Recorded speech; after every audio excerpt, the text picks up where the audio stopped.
রাস উৎসবের নাম শুনলে মাথায় আসে নদিয়া জেলার নবদ্বীপ শান্তিপুরের কথা।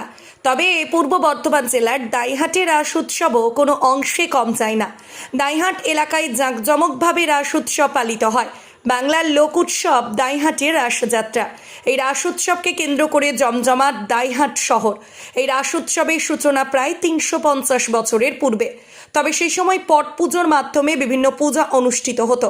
পরবর্তী সময়ে সেই পুজো বদলায় মূর্তিতে। রাস উৎসবে ছোট বড় মিলিয়ে রয়েছে একাধিক নানা পূজা। প্রথম দিকে পুজো হতো মা সবশিব, উগ্রচণ্ডী, বড়কালী, গণেশ জননী সহ বিভিন্ন পূজা। বর্তমানে পুরনো পুজোর পাশাপাশি থিম সহ বিগ বাজেটের পুজো করা হয়। এখন গণপতি, কাত্যায়নী, 5 ভাই কার্তিক, মা শেরাওয়ালি, 8 হাতে কালী, মহাপ্রভু, নটরাজ সহ বিভিন্ন পুজো কমিটিগুলি তারা পুজোয় অংশগ্রহণ করে। দাইহাটের সাহাপাড়া নাগরিক মঞ্চে শিব দুর্গা পূজা করা হয়। রাস্তার মোড়ে মোড়ে রঙিন আলোয় সাজানো হয়েছে। রাস্তার মোড়ে মোড়ে ভিড় জমায় মানুষেরা।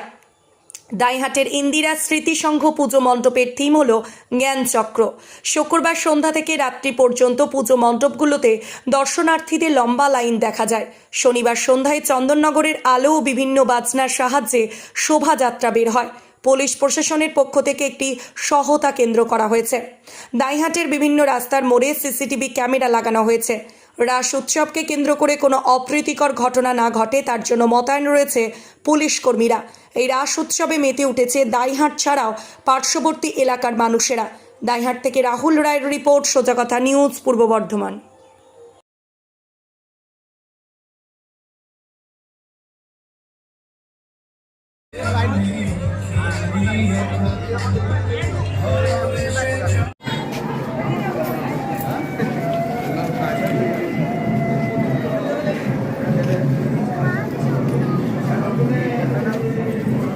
স্মৃতিসংঘ এই ক্লাবটা কতদিনের পুরনো? এটা প্রায় 42 বছরের পুরনো এই ক্লাবটি। ক্লাবে এবছরের থিম হলো আমাদের জ্ঞান চক্র, যেটা শুনলাম জ্ঞান চক্র। এবার ভেতরের থিমটা অ্যাকচুয়ালি হয়েছে আপনাদের 7 জনা যে দেব ঋষিমণির যে জ্ঞান মানে যজ্ঞ করা হয়েছিল। এবার সেই বিষয় নিয়ে আমাদের এবার ভাবনা, অনেক কিছু ভাবনার পর মানে আমাদের ক্লাবে যারা বড়রা আছে আমাদের থেকে সিনিয়ররা, ওরা ভাবনার পর থিমটা ডিসিশন নিয়ে এটা করা হলো। প্যান্ডেলটা কোথাকার বলবেন? প্যান্ডেলটা অ্যাকচুয়ালি এটা কাটোয়ারি, এখানকারই লোকাল প্যান্ডেল।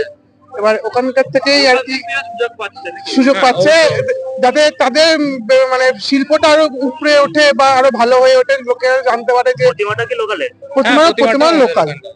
এবার যাতে জানতে পারে দাইহাটে মানে কি কি হয় বা কি কি মানে কেমন লোকগুলো কেমন হাতে, তাদের শিল্প কেমন, এটা আরো ফুটে ওঠে বা আরো জানতে পারে, যাতে বাইরের লোকরাও, বাইরে যেসব প্যান্ডেল আছে তাও যেন দর্শনার্থী খুব ভালোই হচ্ছে।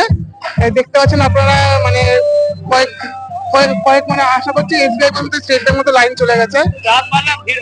রাত বাড়লে এটা আরো ভিড় হবে। এবার এখন তো সন্ধ্যায় 8:30 বাজে, রাত বাড়লে আরো আস্তে আস্তে ভিড়টা আরো জমজমাট হবে। আমার নাম অর্ঘ সাহা। হ্যাঁ, আমি নর্মাল ক্লাবে একজন সদস্য।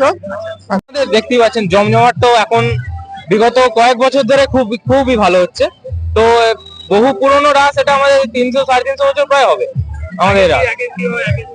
আগে হতো আপনার হচ্ছে পটে হতো এটা, তো এখন আস্তে আস্তে সেখান থেকে আস্তে বাড়তে এখন প্যান্ডেল, তারপর আপনারা প্রসেশন দেখতে পারেন। এখানকার প্রসেশন খুব বিখ্যাত। চন্দননগরের লাইটিং হয় এখানে বিভিন্ন রকমের বাজনা বাইরে থেকে আসে, সবই দেখতে পাবেন আপনারা আজ এখন এই সময়। হ্যাঁ, প্রশাসন খুব সাহায্য করছে, বিগত কয়েক বছর ধরে খুবই সাহায্য করছে প্রশাসন।